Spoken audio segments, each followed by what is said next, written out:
Halo, Assalamualaikum warahmatullahi wabarakatuh. Kembali lagi bersama saya, Siti Zubeda Syabani. Kali ini kita akan mempelajari mengenai kalor dan perubahannya. Sebelumnya, coba kalian perhatikan gambar terlebih dahulu. Jika kalian menuangkan air panas, misalnya bersuhu 80 derajat Celcius ke dalam 2 gelas kecil, berapakah suhu pada masing-masing gelas? Jangan salah ya, suhunya itu tetap tidak berubah, jadi tetap 80 derajat Celcius meskipun dipindahkan ke tempat lain. Dalam bab ini, kita akan belajar mengenai bagaimana perubahan pada benda akibat perubahan energi panas pada benda tersebut. Yang pertama, kita perlu mengetahui pengertian dari kalor. Pada saat memasak, kamu menggunakan energi panas api untuk menaikkan suhu dari air atau minyak atau apapun yang sedang kamu masak. Suhu sendiri merupakan tingkat panas benda. Nah, benda memiliki tingkat panas tertentu karena di dalam benda tersebut terkandung energi panas. Segelas air dan seember air yang bersuhu sama memiliki energi panas yang berbeda. Untuk menaikkan suhu 200 gram air memerlukan energi panas yang lebih besar daripada 100 gram air. Pada suhu yang sama, zat yang masanya lebih besar mempunyai energi panas yang lebih besar pula. Jadi, apa itu kalor? Kalor adalah energi panas yang berpindah dari benda yang bersuhu lebih tinggi ke benda yang bersuhu lebih rendah. Apa satuannya? Sebagai bentuk energi, dalam satuan internasional, satuan kalor adalah joule, tulisannya joule, dan biasanya diberi simbol huruf J kapital. Satuan kalor yang sering digunakan pada bidang gizi adalah kalori dan kilokalori. 1 kalori adalah jumlah energi panas yang dibutuhkan untuk menaikkan suhu 1 gram air hingga naik sebesar 1 derajat Celcius. 1 kalori itu sama dengan 4,2 joule. Jadi kalau kalian ingin mengkonversi kalori ke joule, maka cukup dikalikan dengan 4,2. Tubuh manusia mengubah sebagian makanan menjadi energi panas. Energi panas yang disediakan oleh makanan diukur dalam kilokalori, sering disingkat KKL atau kal dengan huruf K kapital. 1 kilokalori itu sama dengan 1000 kalori. Kilokalori digunakan untuk makanan karena kalori itu terlalu kecil untuk dipakai mengukur energi pada makanan yang dimakan. Yang kedua, kalor dan perubahan suhu benda. Secara umum, suhu benda akan naik jika benda itu mendapatkan kalor. Sebaliknya, suhu benda akan turun jika kalornya dilepaskan dari benda itu. Contohnya, air yang panas lama-kelamaan akan dingin atau mendekati suhu ruang, karena sebagian kalor pada air itu dilepaskan ke lingkungannya. Kenaikan suhu oleh kalor itu dipengaruhi pula oleh massa benda. Untuk menaikkan suhu yang sama, contohnya, air bermassa 200 gram memerlukan kalor yang lebih besar daripada air bermassa 100 gram. Untuk menaikkan suhu benda hingga suhu tertentu itu dipengaruhi pula oleh jenis bendanya. Besaran yang digunakan untuk menunjukkan hal ini adalah kalor jenis. Ingat kembali bahwa perubahan suhu pada skala Celcius akan sama dengan perubahan suhu pada skala Kelvin. Ini adalah tabel yang menunjukkan kalor jenis beberapa bahan. Misalnya, untuk air memiliki kalor jenis sebesar 4184 atau biasanya dibulatkan menjadi 4200 joule per kilogram Kelvin. Jadi, kesimpulannya, konsep yang perlu kalian ingat-ingat mengenai kalor dan perubahan suhu adalah yang pertama, kalor untuk menaikkan suhu benda itu bergantung pada jenis benda. Yang kedua, semakin besar kenaikan suhu benda, maka kalor yang diperlukan akan semakin besar pula. Dan yang ketiga, semakin besar massa benda, maka kalor yang diperlukan untuk menaikkan suhu akan semakin besar pula. Konsep tersebut, jika dirumuskan secara matematis, maka kalor yang diperlukan untuk kenaikan suhu akan sama dengan massa benda dikali kalor jenis dikali kenaikan suhu. Atau jika dituliskan dalam simbol menjadi Q sama dengan M dikali C dikali delta T. Jadi yang segitiga ini dibaca delta atau perubahan T. Nah, Q ini adalah kalor, M adalah massa, C kecil ini adalah kalor jenis, dan delta T adalah perubahan suhu. Contoh penerapannya seperti ini. Berapa kalor yang dibutuhkan untuk menaikkan suhu 500 gram air dari suhu mula-mula 20 derajat Celcius menjadi 100 derajat Celcius? Nah, dari soal ini kita perlu mengidentifikasi dulu apa yang diketahui. Coba kita lihat, yang diketahui adalah ini ya, 500 gram air berarti massa. Kita jadikan SI menjadi 0,5 kg. Kemudian, ada juga ini ya, suhu berarti kenaikan suhu air atau delta T. Suhu akhir dikurangi suhu awal, 100 dikurangi 20, berarti 80 derajat Celcius. Ingat kembali bahwa perubahan suhu pada Celcius itu akan sama dengan perubahan suhu pada Kelvin, berarti bisa langsung kita tulis 80 Kelvin seperti ini. Yang lainnya adalah kalor jenis air. Biasanya ini akan diketahui dalam soal atau kita bisa melihat tabel. Kalor jenis air adalah 4184 Joule per kilo Kelvin.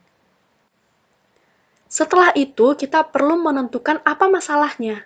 Yang perlu diceritahu adalah kalor untuk kenaikan suhu air. Kemudian, bagaimana strateginya? Kita bisa menggunakan persamaan Q sama dengan MC delta T. Kalau kalian ingin menghafalkan gitu ya, kalian bisa singkat dengan macet seperti itu.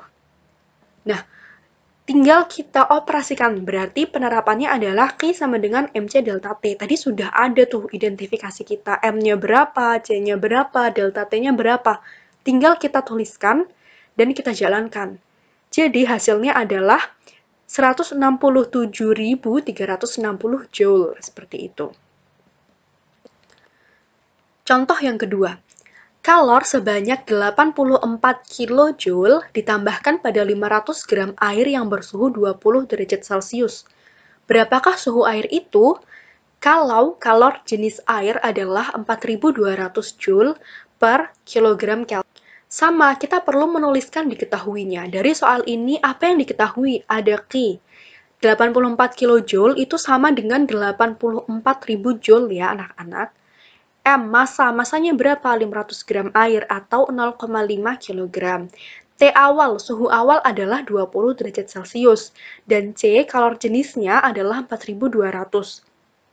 Kemudian apa yang ditanya? Yang ditanya adalah suhu air, berarti suhu akhir dari air itu.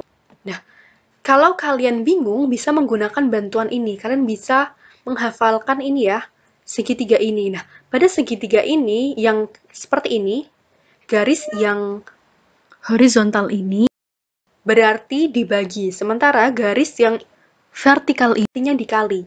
Jadi misalnya kita kan perlu mengetahui delta T, ini kan perlu kita ketahui, ini kalian tutup. Untuk mencari delta T berarti Q dibagi M dikali C, seperti itu. Nah, ini ya, jadi Q adalah M dikali C kali delta T. Jadi kalau ingin mencari delta T adalah Q dibagi dalam tanda kurung M dikali C terlebih dahulu. Nah, ini tadi angka-angka yang sudah dituliskan dalam diketahui, tinggal kita masukkan seperti ini, kemudian dioperasikan. Jadi delta T-nya adalah 40 derajat Celcius. Belum berakhir, yang ditanyakan adalah suhu akhir. Berarti kita operasikan atau kita masukkan dalam persamaan ini. Delta T perubahan suhu adalah suhu akhir dikurangi suhu awal. Kalau perubahan suhunya 40 derajat Celcius dan suhu awalnya 20 derajat Celcius, berarti suhu akhirnya adalah 40 derajat Celcius ditambah 20 derajat Celcius, sama dengan 60 derajat Celcius.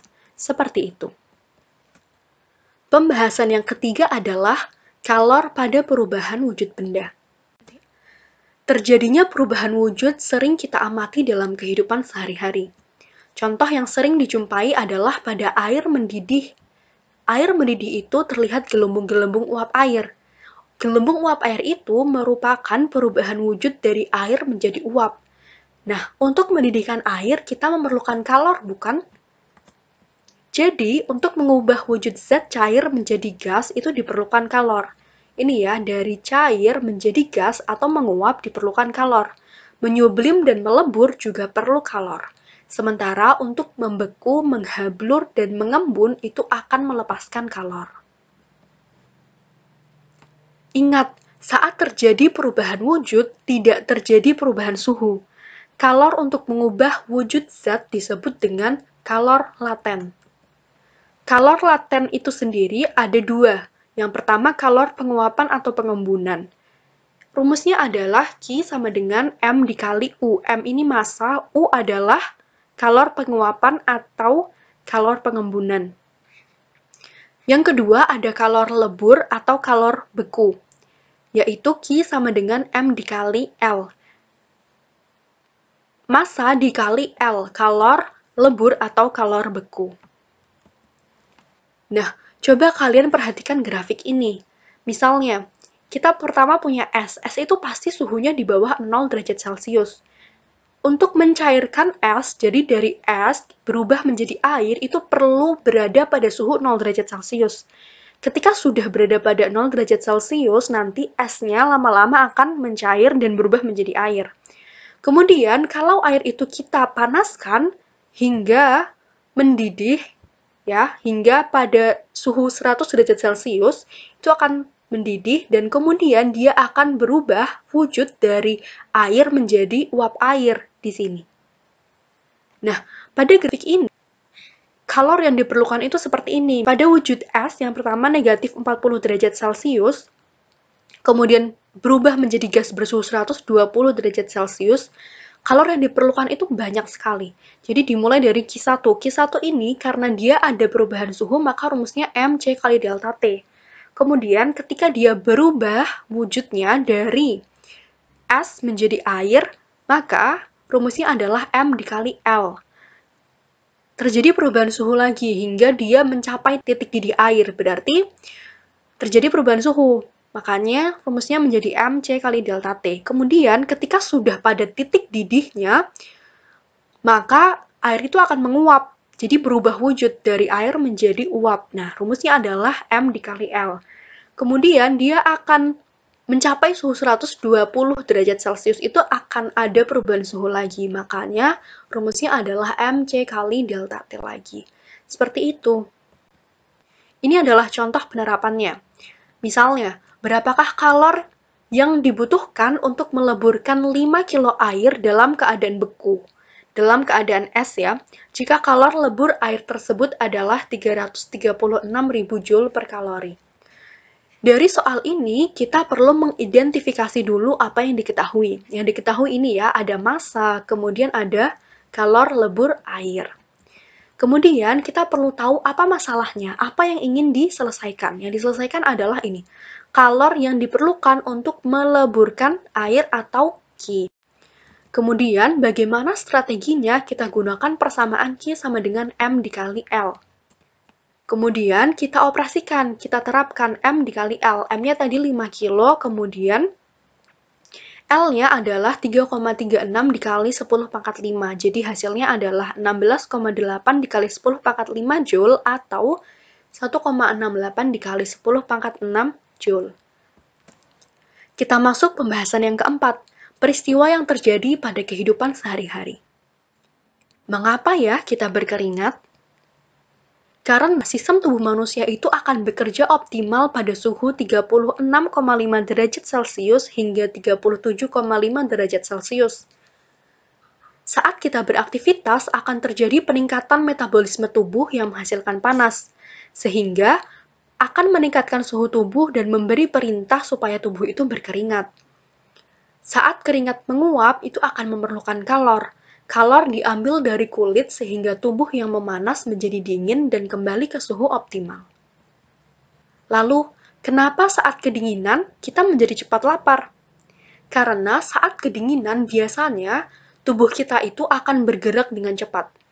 Gerak tubuh menyebabkan metabolisme dengan membakar energi kimia menjadi energi gerak yang menghasilkan energi panas. Ketika banyak bergerak saat kedinginan, maka kita akan lebih cepat merasa lapar. Lalu ada pula teknologi pendingin sederhana. Biasanya di depan bangunan itu terdapat kolam dan kadang-kadang dilengkapi dengan air mancur. Selain untuk keindahan, juga supaya lingkungan itu bisa menjadi sejuk. Karena air di dalam kolam itu akan menguap akibat adanya kalor. Kalor ini diperoleh dari udara di sekitar kolam, sehingga udara menjadi lebih sejuk dibandingkan jika tanpa kolam. Kemudian ada pula teknologi pendingin makanan sederhana. Alat ini terdiri dari tempayan besar dan tempayan kecil yang dimasukkan ke dalamnya. Lalu pasir itu diisikan di antara dua tempayan. Selanjutnya, air ditambahkan pada pasir hingga pasirnya basah. Makanan atau bahan lainnya diletakkan di dalam tempayan kecil yang ditutupi kain basah. Saat air di dalam pasir menguap, kalor untuk penguapan ini diambil dari sekitarnya termasuk dari makanan, sehingga makanan menjadi dingin. Sekian, terima kasih telah menyimak video ini hingga akhir. Wassalamualaikum warahmatullahi wabarakatuh.